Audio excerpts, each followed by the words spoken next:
ஆதாமேவால் apple கடிச்ச காலத்துல இருந்து மனிதர்கள் எவ்வளவு உணர்வு பூர்வமா காதலை வளர்த்திருக்காங்க. அப்படி காதல் வளர்க்கிறதையே ஒரு பாட்டோட முதல் வரியா எழுதுனா என்னன்னு அந்த வரிகளை எழுத நா. முத்துக்குமாருக்கு மன்மதன் படத்துல வாய்ப்பு கிடைச்சது. காதல் வளர்த்தேன் உன்மேல் நானும் புள்ள காதல் வளர்த்தேன்.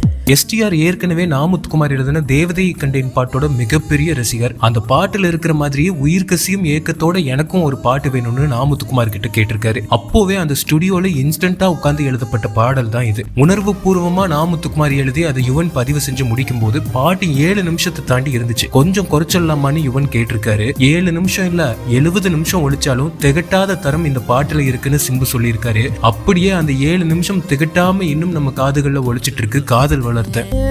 இதயத்தின் புள்ள பெண்ணே நான் செடி ஒன்னு தான் வெச்சு வளர்த்தேன். மன்மதன் ரிலீஸுக்கு பின்னாடி ஒரு பிரைவேட் ஹாஸ்பிட்டல்ல இருந்து ஒருத்தர் நா. முத்துக்குமாருக்கு போன் பண்ணி பேசியிருக்காரு. அவருக்கு 50 வயசு ஆயிட்டதாகவும் கொஞ்சம் வருஷத்துக்கு முன்னாடி அவரோட அம்மா அப்பா எல்லாம் இறந்துட்டதாகவும் பசங்க அமெரிக்கால செட்டில் ஆயிட்டாங்க. கொஞ்ச நாளைக்கு முன்னாடி ஒரு ஆக்சிடென்ட்ல 2 காலையும் இழந்துட்டு இப்போ ஹாஸ்பிட்டல்ல இருக்கிறதாவும் சொல்லியிருக்காரு. அடிக்கடி போன் பண்ணா காசு அதிகம் செலவாகும்னு பசங்க மெயில்ல நலம் விசாரிக்கிறாங்க. சொந்த பந்தம் எல்லாம் விட்டு போனாலும் ஒரே ஆறுதலா இப்போ அவரோட மனைவி பக்கத்துல இருக்கிறதா எமோஷனலா பேசியிருக்காரு. மனைவியோட சேர்ந்து இன்னொரு ஆறுதல் காதல் வளர்த்த பாட்டுல வர்ற தந்தை அன்பு அது பிறக்கும் வரை, தாயின் அன்பு அது வளரும் வரை, தோழி ஒருத்தி வந்து தரும் அன்போ உயிரோடு வாழும் வரைங்கிற உங்க வரிகள் தான் நாள் முழுக்க இந்த பாட்டு திரும்ப திரும்ப கேட்கறதா அவர் சொல்ல, இந்த பக்கம் நா. முத்துக்குமார் இதயம் கனத்து போய் அமைதியா இருந்திருக்காரு. தந்தை அன்பு அது பிறக்கும் வரை, தாயின் அன்பு அது வளரும் வரை, தோழி ஒருத்தி வந்து தரும் அன்போ